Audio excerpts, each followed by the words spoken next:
Subscribe करंतु विपिन बिहारी सामल channel को press करंतु पाखरे थिबा बेल आइकन को जा फल रे प्रतिदिन अपलोड होउथिबा आध्यात्मिक कथावस्तु को आपण माने सुनि परिबे। ओम गुरुदेवाय नमः। ओम गुरुदेवाय नमः। ओम गुरुदेवाय नमः। सर्वप्रथमे से परम प्रेममय जगदीश्वर निखिलेश्वर अखिलेश्वर जगतर नाथ जगन्नाथ कृष्ण केशवंकर अभय चरणारविंद जुगले कोटि कोटि अनंत कोटि बार भूमिपात साष्टांग दंडवत। तत्परे ए कथा को दिन दिन धरी श्रवण करी आसीथिबा समस्त सदात्मा मानंकु मोर सश्रद्ध गुरुस्वामी प्रणाम प्रीति भरा नमस्कार। आज गोटे नूतन दिगंत उपर आमे आलोचना करिया पई जाउछंती सजन वृंद। मन ध्यान पूर्वक ए कथा को श्रवण करिबा हेबे। आम भारतीय संस्कृति रे उत्कलीय परंपरा रे शौच अशौच को भारी कड़ाकड़ी भाव में धरा जाए। 56 कोटी जीव जगत विचारवंत प्राणी होची एमानक भितर किए ना मनीष। शौच अशौच विधान टी केवल मनीष पई प्रणयन करा जायछि। शौच अशौच भावना जदि मन भितर न रहिबो तबे मनुष्य आ पशु पक्षी मध्य किछि पार्थक्य रहिबो नाही। वैदिक विधान जो अष्टांग योगरे जो 8टी योग कथा रही जम नियम आसन प्राणायाम प्रत्याहार धारणा ध्यान समाधि ये जो अष्टांग योग द्वितीय कौन होची द्वितीय योगटी द्वितीय पाहाचटी नियम नियम प्रणयन करा जायछि का पई ना श्रेष्ठ जीव मनीष पई नियम विधान करा जायछि। अन्यान्य जीवजंतु ईश्वर दत्त किछि नियम को स्वाभाविक भाव में पालन करंती जोटा आज यूजुअल तांको पई गोटे स्वाभाविक नियम पशु पक्षी मानक पई मात्र विचार पूर्वक से माने सेटा करंती ना। मनुष्य विचार पूर्वक नियम पालन करे। नियमटी 5 भाग रे पुणी विभक्त तप शौच स्वाध्याय संतोष ईश्वर प्रणिधान 5टी जाक नियम संपर्क रे आजिर प्रसंग रे आलोचना करी हेबो नाही। ये गोटे संक्षिप्त समय भितर तो आम आलोचना करुचे। आज केवल शौच संपर्क रे आलोचना करिबा। शौच हेबा अर्थ परिष्कार हेबा निजको पवित्र करिबा। तबे परिष्कार हुए शरीर पवित्र हुए मन ए कथाटा जेमिति मूलरु स्मरण रे रखिथिबे। तेबे सजन वृंद आध्यात्मिक प्रवक्ता माने प्राय कहती बाह्य परिष्कार रे किछि न थाए अंतर परिष्कार हेबा दरकार मनटा परिष्कार हेबा दरकार। बाह्य रंग ढंग रे किछि न थाए भगवान तो अंतर भीतर को दृष्टि पकांती। सजन वृंद जेहेतु आमर अंतर बाहर दुईटी जिनिस अछि तेनु दुईटी जाकर शौचर आवश्यकता अछि ना नाही विचार करिबा। शरीरर बाह्य प्रदेशर परिष्कार परिच्छन्नता शौच दरकार तेबे अंतर शुद्धि मध्य दरकार। दुईटा जाक जिनिसर आवश्यकता सम परिमाणर रहिछि ए कथा को हमें जजमेंट करिबा दरकार। कवि लिखिचंती मन जाउछु काहे पुरी चंदर भागा मन निर्मल हेले गड़िया गंगा। ए कथा 100% सत्य। मन निर्मल हेले गाँर गड़िया मध्य गंगा मन निर्मल थिले कारण मो गुरुदेव कहिले मनटी सकल घटन अघटनर मूल। तेबे मन को परिष्कार रखी केबे जदि स्नान बिल्कुल न करिबा तेबे कोन चलिबो। मनर रोग होची हिंसा ईर्षा परश्रीकातरता कपटता छलना एगुड़िक त्याग करी जदि नखटा उपुड़ी जाइथिबो तार चिकित्सा करिबा नाही कारण नखटा बाह्य प्रदेशर कथा ना तेबे चलिबो कि रोग संक्रमित होई मनीष मृत्यु मुखरे पड़िबो कि नाही। तेनु मनीषर बाह्य शौच और आभ्यंतरीण शौच उभयर आवश्यकता रहिछि। स्नान शौच होई परिष्कार नहेले मनीष पशु होई जीवो म्लेच्छ होई जीवो नानादी शारीरिक रोगर शिकार हेबो। बाह्य शौच मध्य निहाती दरकार अभ्यंतरीण शौच मध्य निहाती दरकार। एबे आलोचना करिबा आम परंपरा रे थिबा परिस्थिति मूलक शौच और शौच संपर्क रे किछि कथा।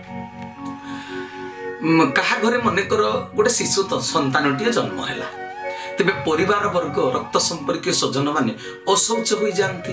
आमर विधान अच्छी सामाजिक विधान जदि कहीं जने मरी गले भी यही अशौच विधिटा पालन करा जाए। विधान अनुसार गोटे निर्दिष्ट दिन थाए जो दिन किसी नियम अनुमोदित कार्य द्वारा मनीष शौच हुए। ଏହାକୁ ନେଇ ସମାଜର କିଛି ପଣ୍ଡିତମାନ୍ୟ ବ୍ୟକ୍ତିଙ୍କ ଦ୍ୱାରା ମଧ୍ୟ ଗୁଡ଼ାଏ ମତବାଦ ସୃଷ୍ଟି ହେଇଛି। ଆପଣମାନେ ସବୁ ଜାଣିଛନ୍ତି 21 ଦିନରେ 21 କାର୍ଯ୍ୟ କରି ଜନ୍ମ ହେଇଥିବା ଶିଶୁ ସନ୍ତାନର ପରିବାର ବର୍ଗ ଶୌଚ ହେବେ, ବା କିଏ ମୃତ୍ୟୁ ମୁଖରେ ପଡ଼ିଛି, ମୃତ୍ୟୁ ଯଦି କାର ହେଇଯାଇଛି ତେବେ ସେ 12 ଦିନରେ ଶୌଚ ହେବେ। ଏକାଦଶ ଶୁଦ୍ଧିକ୍ରିୟା 12 ଦିନ କିଛି କାର୍ଯ୍ୟକ୍ରମ ରହିଥାଏ। ଶିଶୁ ଜନ୍ମ ହେଲେ 21 ଦିନରେ ମଣିଷ ଶୌଚ ବିଧି ପାଳନ କରେ, କେହି ଜଣେ ମରିଗଲେ 11 ଦିନରେ ଶୁଦ୍ଧିକ୍ରିୟା ବିଧି ପାଳନ କରାଯାଏ। ଏଇ 21 ଦିନ ଏବଂ 11 ଦିନ ଭିତରେ ତା ମଝି ଦିନ ଗୁଡ଼ିକରେ ମଧ୍ୟ କିଛି କିଛି ନିୟମ ଅଛି, କାନୁନ ଅଛି, ସେ କାମ ଗୁଡାକ କରାଯାଏ। କେହି କେହି କହନ୍ତି ଏ କାର୍ଯ୍ୟ ଗୁଡ଼ିକ ଅନାବଶ୍ୟକ, ମୂର୍ଖାମୀ, କୁସଂସ୍କାର, ଅନ୍ଧବିଶ୍ୱାସ। ଆଉ କେହି କେହି କହନ୍ତି ଏହା ଅତ୍ୟାବଶ୍ୟକୀୟ କରଣୀୟ, ନିହାତି କରିବା ଦରକାର। ତେବେ କାହିଁକି ଏପରି ଦୁଇଟି ମତ ପ୍ରକାଶ ପାଏ ସେ ବିଷୟରେ ତର୍ଜମା କରିବା। ଯେଉଁମାନେ କହନ୍ତି ଏପରି ବିଧି ପାଳନ କରି ଅର୍ଥହାନି, ପ୍ରାଣ ପୀଡ଼ା କରିବା ଦରକାର ନାହିଁ। ଯିଏ ତ ଜନ୍ମ ହେଲା ତା ପାଇଁ ସାରା ଜୀବନ ଖର୍ଚ୍ଚ କରିବାକୁ ପଡ଼ିବ। ସେ ଖାଇବ, ପିନ୍ଧିବ, ପାଠ ପଢିବ, ରୋଗ ହେଲେ ତାକୁ ମେଡିକାଲ ନେବାକୁ ହବ। ତେବେ ବଞ୍ଚିଥିବା ଅବସ୍ଥାରେ ଜନ୍ମ ହେଲା ପରେ ବ୍ୟକ୍ତି ପାଇଁ ତ, ପିଲା ପାଇଁ ତ ଏତେ ଖର୍ଚ୍ଚ କରିବାକୁ ପଡେ। ଆଉ ଯିଏ ମରିଗଲା, ମାନେ ବଞ୍ଚିଥିବା ଅବସ୍ଥାରେ ତା ପାଇଁ ଯଦି ଏତେ ଖର୍ଚ୍ଚ କରାଯିବ ତେବେ 21 କରିବା କଣ ଦରକାର? ତାର ଜନ୍ମବାର୍ଷିକୀ ପାଳନ କରିବା କଣ ଦରକାର? ଏ କଥା ବି କିଛି ଲୋକ କହନ୍ତି। ମାନେ ଏପରି ପାଳନ କରି ଖର୍ଚ୍ଚାନ୍ତ ହବାଟା ବେକାର କଥା। ଯିଏ ମରିଗଲା ତା ପାଇଁ ତ ବଞ୍ଚିଥିବା ବେଳେ ଅନେକ ଖର୍ଚ୍ଚ କରାଯାଇ ସାରିଛି। ବଞ୍ଚିଥିବା ବେଳେ ତାକୁ ସେବା ଦେଇ ତାର ଆବଶ୍ୟକତାକୁ ପୂର୍ଣ୍ଣ କରାଯାଇଛି। ତେବେ ତା ପାଇଁ ପୁଣି ମରିଗଲା ପରେ ଏତେ କରିବା କଣ ଦରକାର? ଏପରି ବି କିଛି ଲୋକ କହୁଛନ୍ତି। ତେବେ ସଜନ ବୃନ୍ଦ, ସେ ମରିଯିବା ପରେ ତାଙ୍କ ପାଇଁ ଯାହା କଲେ ସେ କଣ ଦେଖୁଛନ୍ତି ନା ସେ ସେଥିରେ ଖୁସି ହଉଛନ୍ତି? ଏପରି କଥା କହି କିଛି ଲୋକ ବାକ୍ଚାତୁରୀରେ ଅନ୍ୟ କିଛି ଲୋକକୁ ହସେଇ ପକାନ୍ତି, ଆଉ କିଛି ଲୋକଙ୍କ ମନରେ ମଧ୍ୟ ଆଘାତ ଦିଅନ୍ତି। ତେବେ ସଜନ ବୃନ୍ଦ, ଏପରି ଦୁଇଟି ମତବାଦ ପ୍ରକାଶ ପାଇବାର କାରଣ କୋଉଠି ଅଛି ସେ ସମ୍ପର୍କରେ ମଧ୍ୟ ଆମର ଅନୁଶୀଳନ କରିବା ନିହାତି ଦରକାର। ଯେଉଁମାନେ କହନ୍ତି ଛୁତକ ମୃତକରେ ଏହି ବିଧି ଗୁଡ଼ିକ ନିହାତି ପାଳନ କରିବା ଉଚିତ, ସେମାନେ ଏତେ ଗୁରୁତ୍ୱ କାହିଁକି ଦେଉଛନ୍ତି? ଏହି ଶୌଚ ବିଧିରେ ସନାତନ ସତ୍ୟ ଲୁଚି ରହିଛି। ଭାରତର ସନାତନ ଧର୍ମ ମଧ୍ୟରେ କେଉଁ ଚିରନ୍ତନ ସତ୍ୟ ଲୁଚି ରହିଛି ତାକୁ ଅନୁଶୀଳନ କଲେ ଭାରତକୁ ବୁଝିପାରିବ, ସନାତନ ଧର୍ମକୁ ବୁଝିପାରିବ, ମଣିଷ ଦିନେ ଦେବତା ହେଇପାରିବ। ଜଣେ ବ୍ୟକ୍ତି ଯେତେବେଳେ ମରିଗଲା ତା ଦେହରୁ ଆତ୍ମାଟା ବାହାରିଗଲା। ଆତ୍ମା ବିନା ଶରୀର କ୍ରିୟା ଶୂନ୍ୟ ହୋଇଗଲା। ଈଶ୍ୱରଙ୍କର ଅଂଶ ପବିତ୍ର ତତ୍ତ୍ୱଟି ତା ଶରୀରରୁ ବାହାରି ଯାଇଥିବାରୁ ତା ଶରୀରଟା ପବିତ୍ର ହୋଇଗଲା। ଦେହଟି ଜୀବନ ହୋଇ ଶବରେ ପାଲଟିଗଲା, ଶବ ହୋଇଗଲା, ମଡ଼ା ହେଇଗଲା। ହେଲେ ଯେଉଁମାନେ ଶବର ଶୋଭାଯାତ୍ରାରେ ଗଲେ ତାଙ୍କ ଦେହରେ ତ ଆତ୍ମା ଥାଏ। ମୃତ ବ୍ୟକ୍ତିର ଆତ୍ମୀୟ ସ୍ୱଜନ, ପରିବାର ବର୍ଗ ସମସ୍ତଙ୍କ ଦେହରେ ତ ଆତ୍ମା ଥାଏ। ଏମାନେ ଅପବିତ୍ର ହୁଅନ୍ତି କାହିଁକି? ଅଶୌଚ ବୋଲି ତାଙ୍କୁ କୁହାଯାଏ କାହିଁକି? 11-12 ଦିନ ପର୍ଯ୍ୟନ୍ତ ଅଶୁଦ୍ଧ ରହି ଶୁଦ୍ଧ ହେଲା ପରେ ଯୋଉ ସାମାଜିକ ବିଧିବିଧାନରେ ସେ ପୁଣି ପବିତ୍ର କେମିତି ହୁଅନ୍ତି? ବୈଜ୍ଞାନିକ ମନୋବୃତ୍ତିର ଲୋକ ଏଇ କଥା ପଚାରୁଛନ୍ତି। ଅତୀତରେ ଆମ ସମାଜର ବିଧିବିଧାନକୁ ତିଆରି କରିଥିବା ମହାପୁରୁଷ ମାନେ ଜଣେ ଜଣେ ବିଶିଷ୍ଟ ବୈଜ୍ଞାନିକ ଥିଲେ। ଏକଥା ସ୍ୱୀକାର କରିବାକୁ ପଡିବ। ଏହି ଶୌଚ ବିଧିରେ ବିଜ୍ଞାନ ଲୁଚି ରହିଛି। ଜଣେ ବ୍ୟକ୍ତି ମୃତ୍ୟୁବରଣ କଲେ, ଜନ୍ମ ଆଉ ମୃତ୍ୟୁ ଏଟା ଧ୍ରୁବ ସତ୍ୟ। ତଥାପି ଆମେ ସ୍ନେହଶୀଳ, ଦୟାଶୀଳ, ମମତାମୟ ଆମର ହୃଦୟ। ଆମେ ଯେହେତୁ ମଣିଷ, ଜଣକ ମୃତ୍ୟୁରେ ତାଙ୍କ ପରିବାର ବର୍ଗ କାନ୍ଦୁଥିଲା ବେଳେ ତାଙ୍କୁ ସମବେଦନା ଜଣାଇବା ମଣିଷର ପରମ କର୍ତ୍ତବ୍ୟ। ସଜନ ବୃନ୍ଦ, ମଣିଷର ଏଟା ପରମ କର୍ତ୍ତବ୍ୟ। ଆମେ ସମବେଦନଶୀଳ ହବା, ଅଲଗା ଉପରେ ଟିକେ ସମବେଦନା ଜଣାଇବା, ଦୁଃଖରେ ଦୁଃଖୀ ହେବା। ସମ୍ପର୍କର ଦୃଢ଼ତା ପାଇଁ ଏଟା କରାଯାଏ। ପାରିବାରିକ ଜୀବନରେ, ସାମାଜିକ ଜୀବନରେ ପରସ୍ପର ମଧ୍ୟରେ ସମ୍ପର୍କ ନିବିଡ଼ କରିବା ପାଇଁ ଏ ବିଧି ପାଳନ କରାଯାଏ। ବନ୍ଧୁବାନ୍ଧବ, ପ୍ରିୟ ପରିଜନ ଏକତ୍ର ହେବାର ଗୋଟାଏ ଅବସର ମିଳେ। ଯେଉଁମାନେ ଶବକୁ ଛୁଇଁ କାନ୍ଦିଥାନ୍ତି ବା ଫୁଲମାଳ ଦେଇଥାନ୍ତି, ଶବ ଦେହରୁ ମୃତ୍ୟୁ ସମୟରେ ଉପରି ଭାଗକୁ ଚାଲି ଆସିଥିବା କିଛି ଜୀବାଣୁ, ଭୂତାଣୁ, ବ୍ୟାକ୍ଟେରିଆ ଜୀବିତ ମଣିଷ ହାତରେ ଲାଗିଯାଏ। ତେଣୁ ମଣିଷ ମାନେ ଶବଦାହ ପରେ ସ୍ନାନ କରନ୍ତି, ଶୌଚ ହୁଅନ୍ତି, ଲୁଗାପଟାକୁ ଭଲ ଭାବରେ ଧୋଇବା ପାଇଁ ରଜକକୁ ମଧ୍ୟ ଡାକନ୍ତି। ପାଖରେ ଥିବା ଲୋକଙ୍କ ପାଇଁ ଏହା ପାଳନୀୟ ବିଧି। କିନ୍ତୁ ଯିଏ ଆମେରିକାରେ ରହିଛି, ମରିସସରେ ରହିଛି, ବିଦେଶରେ ରହିଛି, ସେ ତ ଶବକୁ ଛୁଇଁ ନାହାନ୍ତି। ତେବେ ସେ ଦୂରରେ ଥାଇ ଏ ବିଧିକୁ ପାଳନ କରିବେ କାହିଁକି? ସେ ଶୁଦ୍ଧ ଘରକୁ ଆମେରିକାରୁ ଓଡ଼ିଶା ଆସିବେ କାହିଁକି ତତ୍ପର ହେଇକରି? ଏହା କେବଳ ସମ୍ପର୍କର ନିବିଡ଼ତାକୁ ପ୍ରଦର୍ଶନ କରିବା ପାଇଁ କରାଯାଏ। ଚାକିରି କରିଥିବା ଲୋକକୁ ଛୁଟି ନ ମିଳିଲେ ମଧ୍ୟ ସେ ଶତ ଚେଷ୍ଟା କରି ଛୁଟି ଧରି ଆସେ। ଏମିତି ବି ହୁଏ ଜଣ ଜଣକୁ ଛୁଟି ମିଳେ ନାହିଁ, ସେ ଆସିପାରନ୍ତି ନାହିଁ। ଫୋନରେ କହନ୍ତି ମୁଁ ଏଠାରେ କ୍ଷୌର ହୋଇ ସ୍ନାନ ଶୌଚ ହୋଇ ତୁଳସୀ ପତ୍ର ବା ଜଗନ୍ନାଥଙ୍କ ସାଇତା ଥିବା ନିର୍ମାଲ୍ୟ ପାଇ ମୁଁ ଶୁଦ୍ଧି ହେଇ ଗଲି। ସେ କହନ୍ତି ଆସିପାରନ୍ତି ନାହିଁ। ଯେହେତୁ ଏସବୁ କୁହାଯାଏ, କେବଳ ଏସବୁ କାମଟା କରାଯାଏ ବା କୁହାଯାଏ କେବଳ ଅନ୍ୟ ପ୍ରତି ଥିବା ଆତ୍ମୀୟତାକୁ ପ୍ରଦର୍ଶନ କରିବା ପାଇଁ, ସ୍ନେହ ଶ୍ରଦ୍ଧା ମମତା ଭଲ ପାଇବାକୁ ପ୍ରଦର୍ଶନ କରି ରକ୍ତ ସମ୍ପର୍କକୁ ସ୍ୱୀକାର କରିବା ପାଇଁ, ଭାଇଚାରାକୁ ସୁଦୃଢ଼ କରିବା ପାଇଁ। ତେବେ ସଜନ ବୃନ୍ଦ, ତେବେ ଏହା କ'ଣ ଦରକାର ନୁହେଁ? ଏଇଟା କ'ଣ ଲୋଡ଼ା ନାହିଁ? ଦରକାର ନିଶ୍ଚୟ, ସମ୍ପର୍କର ଦୃଢ଼ତା ପାଇଁ। ଏଥିମଧ୍ୟରେ ଗୋଟିଏ କଥା ରହିଛି, ଶବକୁ ପୋଡ଼ିଦେଲା ପରେ ତା ଦେହରୁ ଗୋଟାଏ ଦୂଷିତ ଗ୍ୟାସ୍ ବାହାରେ, ଯାହା ବାୟୁମଣ୍ଡଳରେ ବିସ୍ତାରିତ ହୋଇ ମଣିଷର ସ୍ୱାସ୍ଥ୍ୟ ହାନି କରାଇଥାଏ। ଯଦି ଶବ ଦେହରେ ଦେଶୀ ଗାଈର ଘିଅ ବୋଳି ଦିଆଯାଏ, ଶବ ଦେହରୁ ବାହାରିଥିବା ଦୂଷିତ ଗ୍ୟାସକୁ ଘିଅ କ'ଣ କରେ? ନିଷ୍କ୍ରିୟ କରିଦିଏ। ଘିଅର ବାସ୍ନାରେ ଦୂଷିତ ଗ୍ୟାସର ଦୂଷିତ ବିଷ ପ୍ରକୋପକୁ ସେ ନଷ୍ଟ କରିଦିଏ। କୁହନ୍ତୁ, ଆମ ପୂର୍ବପୁରୁଷମାନେ ବୈଜ୍ଞାନିକ ଥିଲେ ନା ନାହିଁ? ଡାକ୍ତର ଥିଲେ ନା ନାହିଁ? ପରିବେଶବିତ ଥିଲେ ନା ନାହିଁ? ସେଥିପାଇଁ ସେ ଶବ ଦେହରେ ଘିଅ ବୋଳିବା ବିଧାନ ଖଞ୍ଜି ଦେଇ ଯାଇଛନ୍ତି। ପୁଣି କେଉଁ ବଂଶର ଲୋକଟି ମୃତ୍ୟୁବରଣ କଲା, ତାଙ୍କ ପରିବାର ଓ 4-5 ପୁରୁଷ ଦୂର ସମ୍ପର୍କୀୟ ମାନେ ମଧ୍ୟ ଯେଉଁଠି ଭାତୃତ୍ୱ ବନ୍ଧନରେ ବାନ୍ଧି ହୋଇ ରହିଛନ୍ତି, ଯୋଉଠି ସମ୍ପର୍କଟା ଯୋଉ ପରିବେଶରେ ନିବିଡ଼ ରହିଛି, ସେ ସମସ୍ତ ପରିବାରର ଲୋକେ ଘର ଦ୍ୱାର ଲିପାପୋଛା କରନ୍ତି। ନିଜେ ବ୍ୟବହାର କରୁଥିବା ଗନ୍ଥା, ଚଦର, ବେଡସିଟ୍, ତକିଆ ଖୋଳ, ରେଜେଇ ଖୋଳ, କମ୍ବଳ ସବୁ ଧୋଇ ଧାଇ ସଫା କରନ୍ତି। এই ବିଧାନ ପାଳନରେ ସ୍ୱଚ୍ଛ ଭାରତ ଅଭିଯାନର ଉଦ୍ଦେଶ୍ୟ ହିଁ ପୂର୍ଣ୍ଣ ଅଛି କି ନାହିଁ କୁହନ୍ତୁ?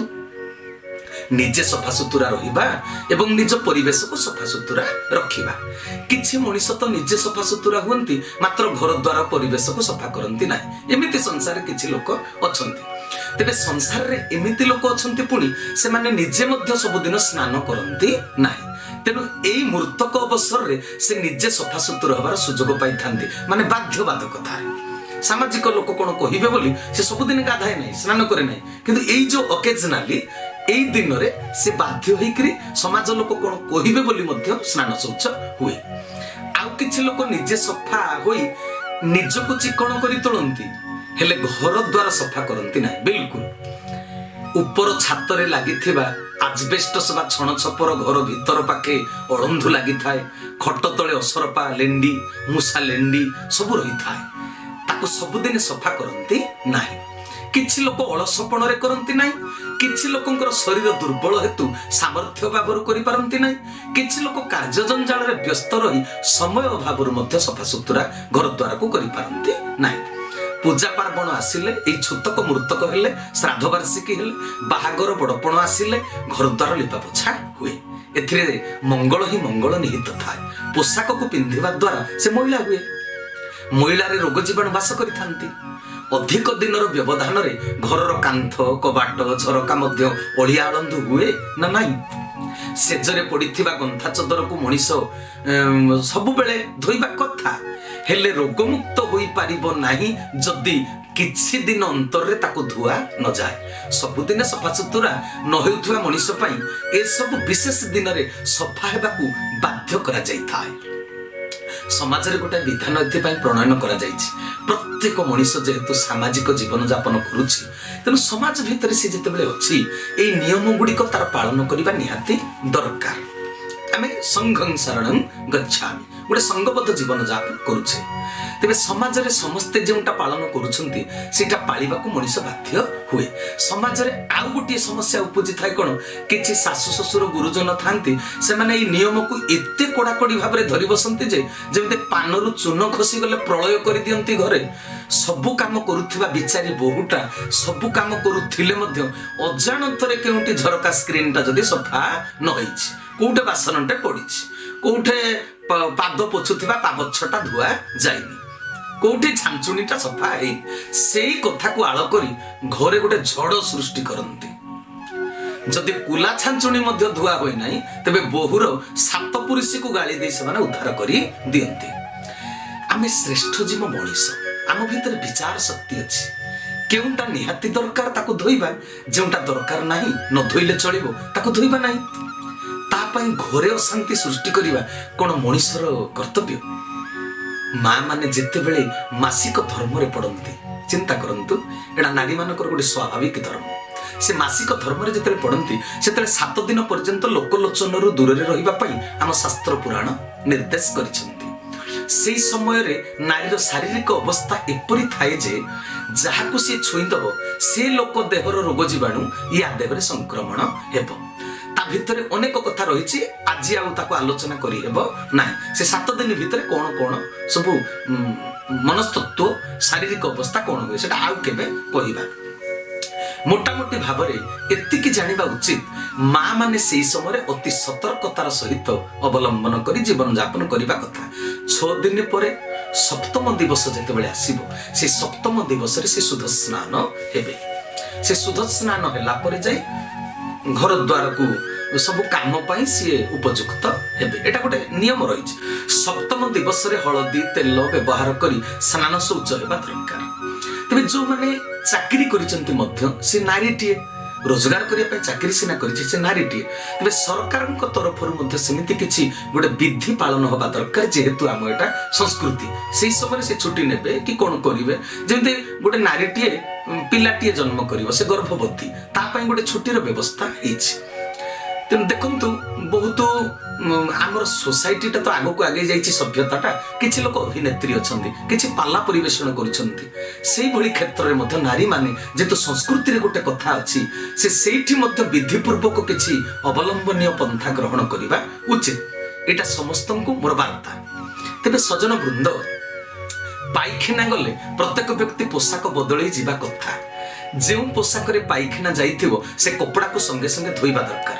ସେଥିରେ ରୋଗ ଜୀବାଣୁ ଲାଗିଥାନ୍ତି। ପାଣି ସଂସ୍ପର୍ଶରେ ଆସିଲେ ପାଇଖାନାରୁ ଯେଉଁ ଜୀବାଣୁ ସଂକ୍ରମଣ ହୁଅନ୍ତି ସେମାନେ ମରିଯାଆନ୍ତି। এটা বৈজ্ঞানিক কারণ তার রয়েছে। পাইখানারে বসিথিবা বেলে মুখকু ওঠ দ্বারা চাপিকিরি বন্ধ করিদেব।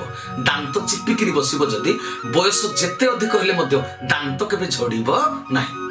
তেবে সজ্জন বৃন্দ, অতীতরে অগଣାକୁ ଗାଈର ଗୋବରରେ ଲିପା ଯାଉଥିଲା। ଏବେ ଆଧୁନିକ ଯୁଗର ଲୋକମାନେ ତାକୁ ଅଗ୍ରାହ୍ୟ କରୁଛନ୍ତି। ଗୋବରରେ ଯେଉଁ ବ୍ୟାକ୍ଟେରିଆ ଅଛି ତାକୁ ମଣିଷକୁ ରୋଗରେ ପକେଇଦେବ ବୋଲି କହୁଛନ୍ତି। ଏକଥା ସତ୍ୟ। ହେଲେ ଆଉ ଗୋଟାଏ ସତ୍ୟତା ମଧ୍ୟରେ ଲୁଚି ରହିଛି, ଜାଣିବା ଦରକାର। ଗୋବର ଯେତେବେଳେ ବାହାର ଜଳବାୟୁର ସଂସ୍ପର୍ଶରେ ଆସେ ସେତେବେଳେ ସେଥିରେ ରୋଗ କରାଉଥିବା ବ୍ୟାକ୍ଟେରିଆ ଜାତ ହୁଅନ୍ତି। ଗାଈର ସଦ୍ୟ ଗୋବର ଯୋଉଟା ସାଙ୍ଗେ ସାଙ୍ଗେ ବାହାରିଥାଏ ସେଥିରେ ଗୁଡ଼ାଏ ଉପକାରୀ ବ୍ୟାକ୍ଟେରିଆ ଥାନ୍ତି ଯେଉଁମାନେ ମଣିଷର ଉପକାର କରିଥାନ୍ତି। ଚୂନରେ ବହୁତ ଉପକାରୀ ଗୁଣ ଥାଏ। ତେଣୁ ଚୂନରେ ଘରର କାନ୍ଥକୁ ଲିପାଯାଏ। ପ୍ରକୃତି ସହିତ ଏହିପରି ଭାବରେ ମଣିଷର ଗୋଟେ ନିବିଡ଼ ସମ୍ପର୍କ ରହିଛି। କେଉଁଥିରେ ଆମର ଉପକାର କେଉଁଥିରେ ଅପକାର ତାକୁ ଜାଣିଗଲେ ଶୌଚ ଅଶୌଚରେ ଆଉ ସନ୍ଦେହ ରହିବ ନାହିଁ। ଏଟାକୁ ଆମେ ଯେପର୍ଯ୍ୟନ୍ତ ନ ଜାଣିଛନ୍ତି ବିଭିନ୍ନ ପ୍ରକାର ଯୁକ୍ତି ବିଭିନ୍ନ ପ୍ରକାର ଆଳ ଦେଖାଉଛନ୍ତି। ଯେତେବେଳେ କୌଣସି ନେତା ମନ୍ତ୍ରୀ ଜନନାୟକ ସମାଜସେବୀ ମହାପୁରୁଷ ପ୍ରାଣତ୍ୟାଗ କରନ୍ତି, ଆପଣ ଲକ୍ଷ୍ୟ କରନ୍ତୁ ତାଙ୍କ ଶବାଧାରରେ ଶ୍ରଦ୍ଧାଳୁ ଶୁଭେଚ୍ଛୁ ମାନେ ଯାଆନ୍ତି ଶୋଭାଯାତ୍ରାରେ। ପୁଣି ସେଇ ସଦାତ୍ମାଙ୍କ ଶବରେ ଫୁଲମାଳ ପିନ୍ଧାନ୍ତି, ଫୁଲ ତୋଡ଼ା ଦିଅନ୍ତି। ତାଙ୍କ ସ୍ପର୍ଶ କରି ଆସୁଥିବା ପ୍ରତ୍ୟେକ ବ୍ୟକ୍ତି କ'ଣ ସ୍ନାନ କରନ୍ତି, ଶୌଚ ହୁଅନ୍ତି? ପଚାରିବେ ତ ନା। ତେବେ ସେଠାରେ ପରିସ୍ଥିତିଟା କ'ଣ ହୁଏ? ମୃତ ବ୍ୟକ୍ତିର ପର ଉପକାର ଗୁଣ, ସେବା ମନୋବୃତ୍ତି, ତ୍ୟାଗପୂତ ନିଦର୍ଶନ, ଧାର୍ମିକ ଭାବନା ଶ୍ରଦ୍ଧାଳୁ ମାନଙ୍କୁ ଏତେ ମୁଗ୍ଧ କରିଦେଇଥାଏ ଯେ ସେ ବର୍ତ୍ତମାନ ଶବ ହୋଇଯାଇଛନ୍ତି, ତାକୁ ଛୁଇଁଲେ ଅଶୌଚ ହେଇଯିବା ଏ ଚେତନା ମୁଣ୍ଡରେ ନଥାଏ। କାରଣ ଅମୃତ ସନ୍ତାନର ଗୁଣକର୍ମ ସ୍ମରଣରେ ମନଟା ଅମୃତମୟ ହୋଇଯାଏ। ସାଧାରଣ ସ୍ୱାର୍ଥୀ ମଣିଷର ଶବକୁ ବାଧ୍ୟବାଧକତାରେ ମଣିଷ ଛୁଏଁ। ଯେଉଁମାନେ ସାଧାରଣ ସ୍ୱାର୍ଥୀ ମଣିଷ, ଅହଙ୍କାରୀ ମଣିଷ, ସେ ମରିଗଲା ପରେ ତାଙ୍କର ଯେହେତୁ ଆମର ସମ୍ପର୍କ ଅଛି ଆମେ ତାକୁ ଛୁଅନ୍ତି, ଫୁଲମାଳ ବି ଦିଅନ୍ତି, କିନ୍ତୁ ମନଟା ବିକୃତ ହେଇଯାଏ, ବିଷାକ୍ତ ହେଇଯାଏ। କାରଣ ସେ ବ୍ୟକ୍ତିର ବ୍ୟକ୍ତିତ୍ୱ ହେଉଛି ବିଷମୟ। ତେବେ ଅଶୌଚର ବିକାରଟା ମନକୁ ଦୃଢ଼ ଭାବରେ ସ୍ପର୍ଶ କରେ ନା ଦେହକୁ? ମନକୁ ଦୃଢ଼ ଭାବରେ ସ୍ପର୍ଶ କରେ। ଦେହକୁ ଯେ ପର୍ଯ୍ୟନ୍ତ ଆତ୍ମା ଛାଡ଼ି ଯାଇନାହିଁ ସେ ପର୍ଯ୍ୟନ୍ତ ଦେହ ଅଶୌଚ ହୁଏ ନାହିଁ। କିନ୍ତୁ ସାମାଜିକ ବିଧିବିଧାନ କଟକଣା ମାନବ ଜୀବନକୁ ସ୍ନେହଯୁକ୍ତ ପ୍ରୀତିପୂର୍ଣ୍ଣ କରିବା ପାଇଁ, ତେଣୁ ବିଧାନ ପାଳି ଶୌଚ ହୋଇ ମନର ବିକାରକୁ ଶୀତଳ କରିବା ଉଚିତ। ଏ ବିଧିବିଧାନ ଗୁଡ଼ାକ ପାଳନ କରିବା ଉଚିତ। ତେଣୁ ସଜନ ବୃନ୍ଦ, आमे से नकारात्मक चिंताधारा आनिबा नाही कहीं शौच हवा एते गुड़ाए काम कहीं करवा एटा रही समाज रे मनीष तैयारी करिछि सब विधि विधान सब नीति नियम आमे आम जीवन केमिति रोगमुक्त हेबो श्रृंखलित हेबो जानी बुझी विधि विधान को पालन करिबा पुणी नीति नियम एते कड़ा हेबा उचित नुहे जो आम जीवन आमर अस्तव्यस्त हो नियम पालन करिवार पागलामी रे सासु बहुर संपर्क रे फाट सृष्टि हेबो घरे अजथारे झगड़ा सृष्टि हेबो नियम पालन हो पारिवारिक जीवन रे समस्ते समस्त को काम रे साहाय्य करंतु परस्पर भितर स्नेह श्रद्धा आंतरिकता रहो जदि परस्पर मध्य ममता न रहिबो भल पाइबा न रहिबो तेबे जणे भल काम करिथिले मध्य सेथिरु आउ जणे भूल बाहर करिबो गुणरु खुण बाहर करिबा कथा तेणु आम जीवन को रोगमुक्त और श्रृंखलित करने शौच विधि पालन करने निहाती दरकार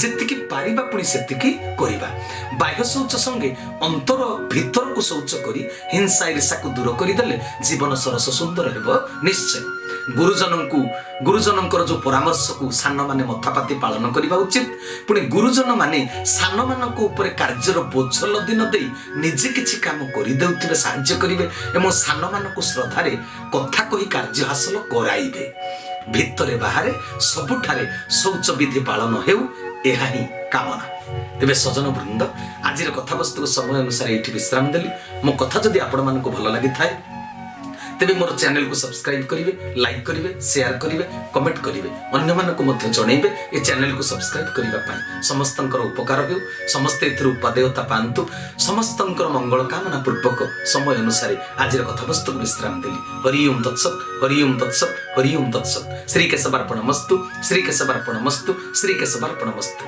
श्री केशव शरणम श्री गुरुस्वामी शरणम श्री चरमनाथ शरणम समस्तंको ए समय पई ए मुहूर्त पई विदायकालीन सप्रेम गुरुस्वामी प्रणाम प्रीति भरा नमस्कार।